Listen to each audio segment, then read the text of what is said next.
Yang paling berbahaya dibaca iya tiap hari, tapi nggak diamalkan isinya, itu persoalannya. Berbahayanya bukan berbahaya dalam persoalan nggak dapat pahala, bukan. Sayang saja dibacakan tiap hari 17 kali, tapi tidak mendapatkan isinya. Kayak orang bekerja tapi nggak dapat gaji. Kerja tiap hari tapi akhir bulan nggak gajian gitu. Ya, Allah perintahkan kita untuk membacakannya 17 kali dalam sehari dan menjanjikan pada kita semua jenis kemudahan dan kebaikan dalam hidup. Kita bacakan cuman nggak dapat, itu masalahnya. Nah, persoalannya kenapa orang tidak mendapatinya? Boleh jadi bukan karena tidak membacanya, tapi cara membacanya itulah yang tidak sesuai dengan yang diinginkan oleh Al-Quran dan isi surah itu sendiri. Karena itu coba kita gali bagaimana kemudian surah ini diurutkan ayat-ayatnya dan dijelaskan oleh Allah dengan untaian firman-Nya yang sangat luar biasa. Baik, di pertemuan yang lalu kita telah mulai dengan ayat yang pertama. Begini cara memahaminya. Al-Fatihah. Kalau kita ingin memulai bacaan Al-Quran, maka mulai dengan surah ini.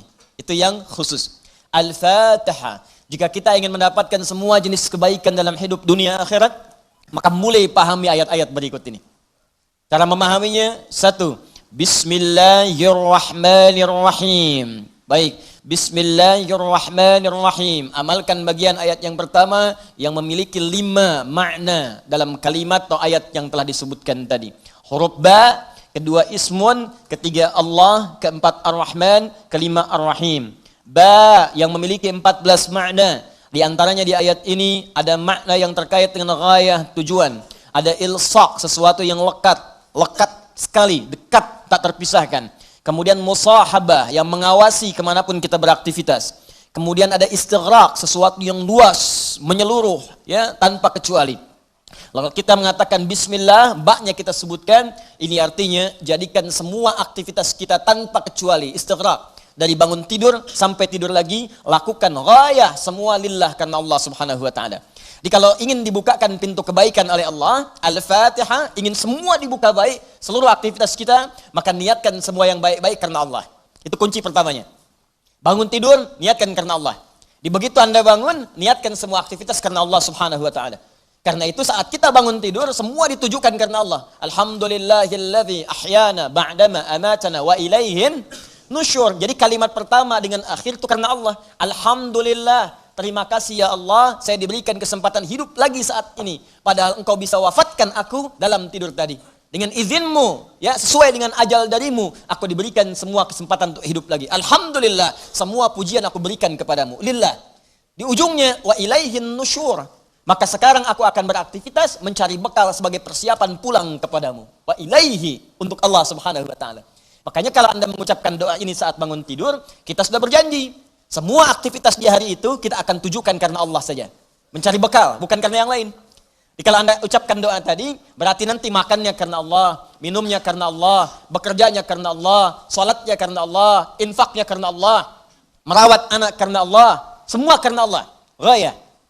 Awas, hati-hati ya, hati-hati.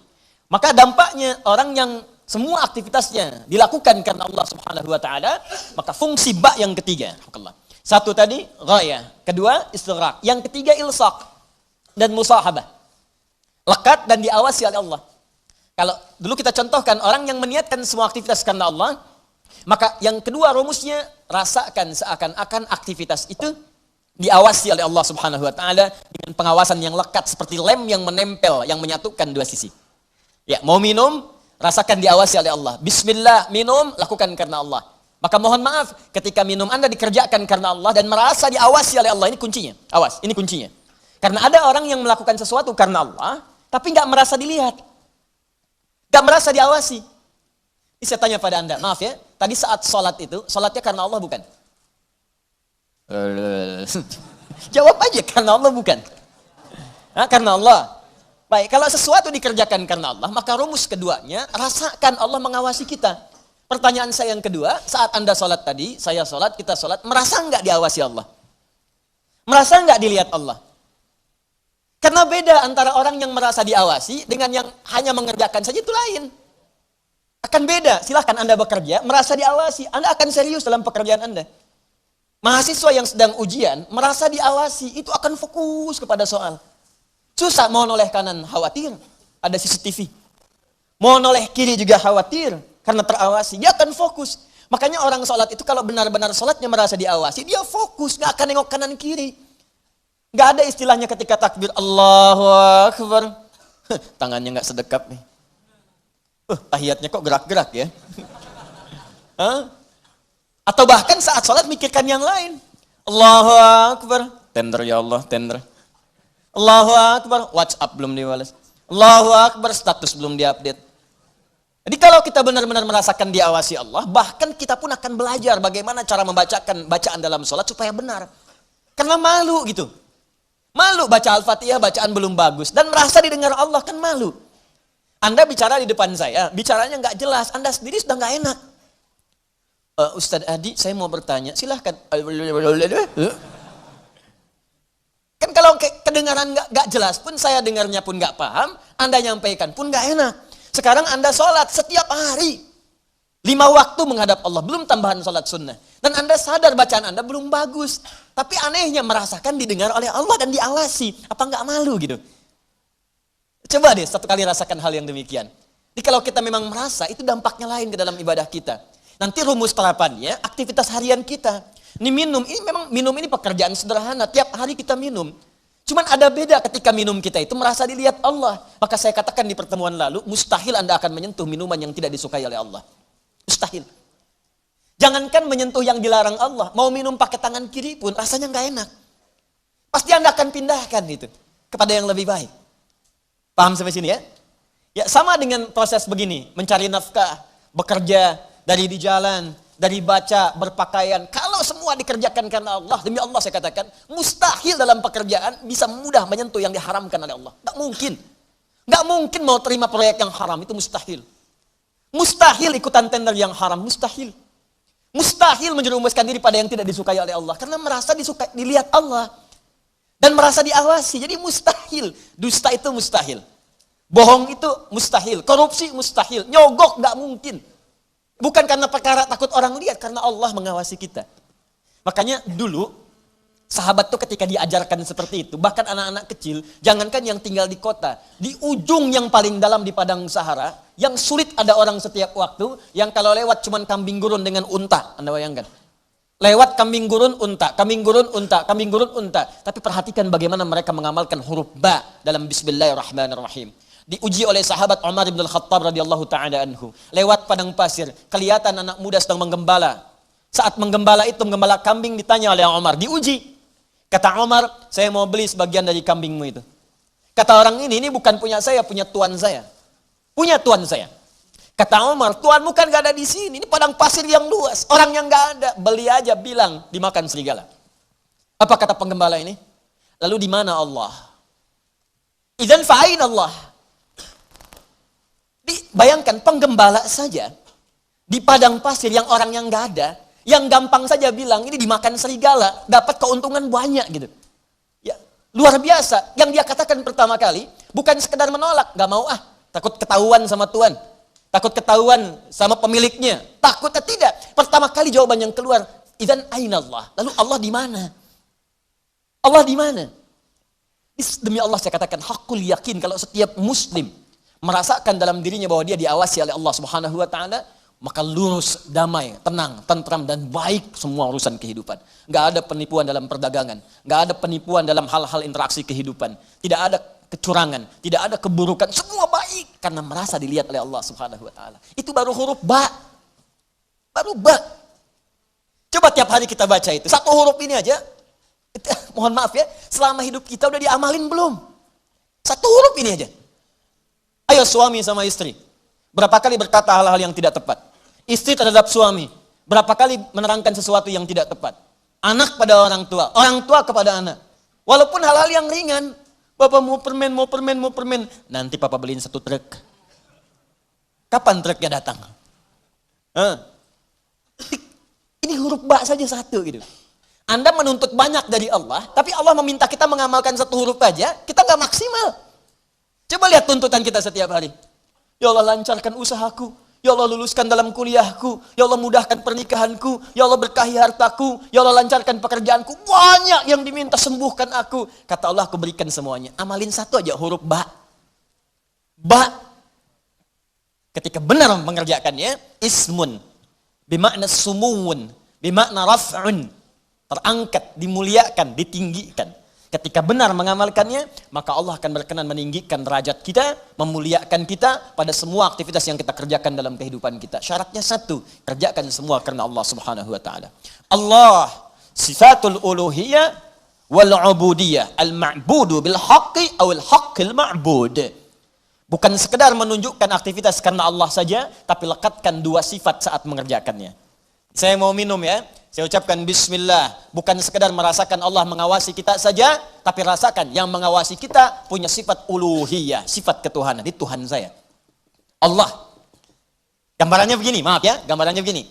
Pimpinan saja, pimpinan di kampus, rektor, mengawasi ujian Anda serius. Pimpinan di kantor, mudir, direktur utama, mengawasi Anda begitu serius. Pengawas saat Anda bekerja, maaf, di sekolah, di SD, di SMP, di SMA, ada pengawas, maka semua guru-guru serius. Semua serius. Sekarang, yang mengawasi kita bukan makhluk lagi. Pencipta rektor, pencipta direktur, pencipta kemudian pengawas, pencipta semuanya. Jauh di atas mereka semua. Maka orang-orang yang merasakan langsung Allah, Tuhan yang mengawasi saya, maka setidaknya keseriusan itu lebih bertambah daripada sebelumnya. Itu poinnya. Dirasakan saat Anda mengerjakan sesuatu, langsung Allah yang mengawasi saya nih, bukan yang lain. Di saat bekerja, rasakan Allah yang mengawasi saya. Saya nggak peduli, ada manajer, nggak ada direktur, terserah.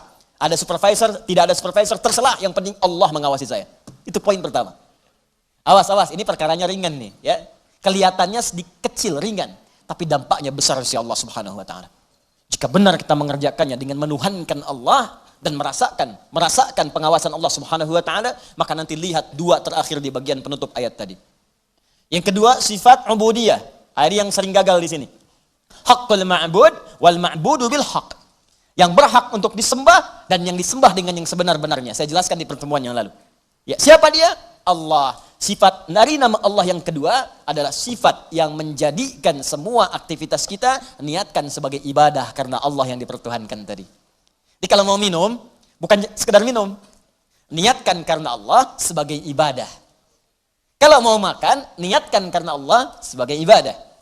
Mau berpakaian, niatkan karena Allah sebagai ibadah. Makanya orang-orang yang berpakaian yang niatnya ibadah, gak akan cari pakaian yang ngebuka aurat.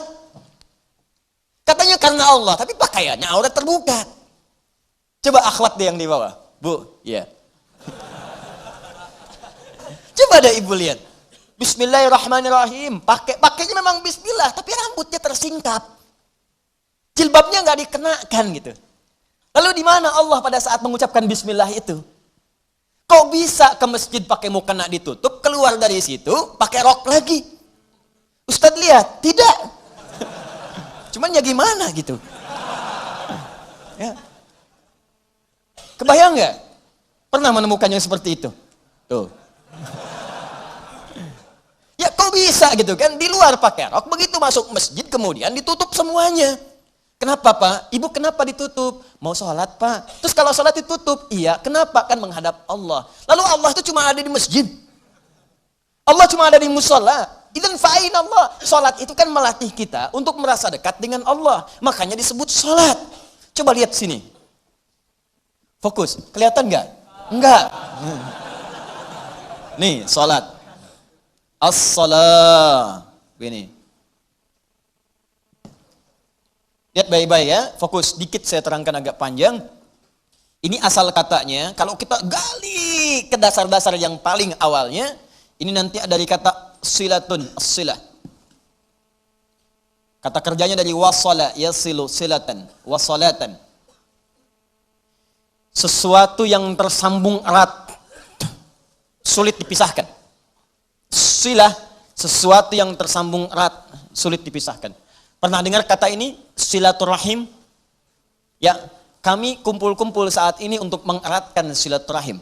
Silah itu sudah erat. Ya. Silaturahim hubungan kasih sayang yang erat. Saking eratnya, jangankan saat kumpul, saat bubar pun masih tersambung hubungan itu. Di mana cirinya? Maaf, kesuksesan silaturahim itu bukan saat kumpul saling sapa, bukan. Kalau kumpul menyapa, wajar orangnya ada. Kalau kumpul tertawa, wajar orangnya pun ada. Silaturahim itu kalau ingin dilihat suksesnya saat pulang, apakah dia masih mendoakan Anda? Apakah masih mengingatkan Anda dalam kebaikan? Akhi, besok taklim ya. Akhi, malam tahajud ya. Kemudian Anda doakan tanpa sepengetahuan dia. Ya Allah, sayangi sahabat saya. Ya Allah, kekalkan hubungan kami sampai dengan ke surga. Ya Allah, jaga keluarga dia dalam kebaikan. Ya Allah, sehatkan semua anggota keluarganya. Ya Allah, jadikan kami bersaudara keluarga kami dengan keluarga dia. Itulah silaturahim, silah, hubungan yang erat, yang tak terputuskan dan tidak tersekat oleh tempat dan keadaan serta waktu. Itu silah. Nah, kalau kita ingin menjadikan latihan supaya kita terhubung dengan Allah, kapanpun, dimanapun, tanpa disekat oleh tempat dan waktu, maka latihannya untuk mendekat kepada Allah disebut dengan sholat namanya. Di sholat ini cara kita terhubung dengan Allah. Supaya saat terhubung itu, bukan cuma di masjid, nggak ada sekat tempat dimanapun tersambung dengan Allah. Dikeluar dari masjid, ingat Allah. Makanya orang yang jalannya keluar dari masjid ingat Allah, maka jalannya pun jalan yang merasa diperhatikan oleh Allah. Nggak akan dia sombong. Dan nggak akan pernah tertukar sendal. Betul. Karena dia ingat Allah. Allahumma inni as'aluka min fadlik. Ya Allah, saya memohon semua kemuliaan darimu. Begitu keluar pakai sendal, nggak akan tertukar. Bismillahirrahmanirrahim. Bukan punya saya. Mirip. Ya Allah, maaf. Pakai lagi. Jelas ya? Nah, itu namanya. Karena itu orang mengatakan as-shalah itu doa. Ad-doa. As-salatu hiya doa. Pengertian fikih. Salat itu doa. Karena semua awal sampai akhirnya dalam salat kita baca doa. Tapi kenapa doa disebut salat? Karena saat berdoa kita tersambung dengan Allah subhanahu wa ta'ala. Itu poinnya. Makanya setiap orang berdoa itu nyambung dia dengan Allah. Ya Allah, ya Allah, ya Allah, nyambung. Karena itu di fikih disebut as-salat hiya doa. Tapi asal maknanya sesuatu yang terhubung dengan Allah, hubungan yang sangat erat, tak terpisahkan waktu dan tempat. Makanya aneh kalau ada orang sholat ke masjid, dari mulai rok mini, kemudian pakai mukena ditutup, keluar masjid, dibuka lagi. Itu artinya nggak nyambung. Nggak nyambung. Nggak nyambung. Sama dengan ikhwan. Ke masjid antum ini, menyembah Allah, fokus, khusyuk, keluar dari masjid, maksiat lagi, nggak nyambung. Nggak nyambung. Ada yang salah itu. Jadi aneh kan, menuntut banyak kepada Allah, tapi hak-hak Allah nggak dipenuhi. Dan jangan sekat ibadah itu dalam konteks ritual saja. Bukan sekedar sholat, bukan. Sholat itu latihan. Bukan sekedar baca Al-Quran. Karena ibadah yang baik itu akan meluaskan aura ibadahnya di luar konteks dalam penilaian yang ritual itu. Di selesai ritual, keluar, masih ingat Allah. Coba buka Quran surah keempat, ayat 103. Perhatikan bagaimana Allah menjelaskan keutamaan apa yang dikerjakan setelah salat itu. Tadi yang saya terangkan maknanya. فَإِذَا قَضَيْتُمُ الصَّلَاةَ Maka jika engkau telah selesai mengerjakan salat, فَذْكُرُوا Maka salat yang benar itu saat dikerjakan akan mengingatkan engkau dengan Allah. Maka ingatlah Allah. Qiyaman saat berdiri. Jadi kalau orang benar salatnya, selesai salat berdiri, yang diingatnya Allah. Wa qu'udan, duduk. Anda ke musola di kantor, balik dari ke musola, balik lagi ke meja. Duduk di kursi, depan komputer, duduk sambil ngetik. Fadhkurullah, ingat Allah. Bukan sekedar subhanallah, subhanallah, subhanallah. Sambil ngerjain proyek, astagfirullah, astagfirullah, astagfirullah. Dicek oleh supervisor, di komputernya astagfirullah semua. Bukan itu. Bukan itu maksudnya. Maksudnya ketika Anda kerjakan itu, Anda ingat Allah, maka nggak ada nol yang bertambah. Tidak ada angka yang berubah, sesuai semuanya. Kenapa? Karena merasa diawasi oleh Allah subhanahu wa ta'ala. Tuh, dua poin itu hadir nggak dalam kehidupan kita? Apakah selama ini berpakaiannya karena Allah? Maka pakaian ini nggak akan dicari dari sesuatu yang haram. Dan pakaian ini akan digunakan pada yang baik-baik. Makanya pakaian yang diperoleh dari harta yang baik, akan keluar perbuatan baik dari itu. Harta benda yang dihasilkan dari proses yang halal, semuanya akan berkah. Coba lihat tuh, saya kan sering katakan, itu sendal Anda berapa kali dipakai ibadah? Berapa kali dipakai untuk ke masjid? Sepeda Anda, motor Anda, mobil Anda. Di rumah ada nggak satu ruangan yang belum pernah dipakai ibadah? Ada nggak? Coba cek, cari ya satu ruangan di rumah yang di situ nggak pernah dipakai ibadah, cari. Mulai sekarang pulang pakai dulu di situ. Khawatirnya saat dihisab itu nggak ada nilainya. Cuma jadi gudang. Jadi gudang. Masya Allah. Koper ditaruh di situ, kopernya pernah umrah tapi nggak pernah dipakai ibadah di situ.